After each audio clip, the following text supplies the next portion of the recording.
السلام عليكم، معكم سالم فيديو جديد. اليوم جينا نهضروا على بعض لاعبي المنتخب الوطني الجزائري. نبداو باللاعب الاول، هو لاعب نادي ليستر سيتي رياض محرز، اللي كان في تلمسان بالضبط في بني سنوس، والان رياض محرز انتقل الى انجلترا. واخر الاخبار اي تقول بان رياض محرز سيمضي في ارسنال لمده 4 سنوات مقابل 38 مليون اورو.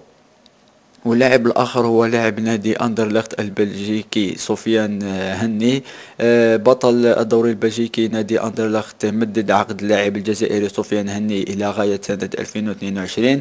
كانت هناك بعض الأندية حابة باش تعاقد مع اللاعب الجزائري سفيان هني، بعض الأندية من الدوري الإنجليزي، وهناك نادي ألماني كان يصر على التعاقد مع اللاعب سفيان هني، وهو نادي شتوتغارت. لكن نادي أندرلخت مدد عقد لاعبه الجزائري سفيان هني إلى غاية 2022. واللاعب الآخر هو حارس سابق لنادي نصر حسين داي ونادي اتحاد الحرش عز الدين دوخة، انتقل إلى الدوري السعودي، إلى الصاعد الجديد، إلى الدوري عبد اللطيف للمحترفين، وهو نادي أحد. وبالتالي عز الدين دوخة سيلعب في الدوري السعودي الموسم المقبل.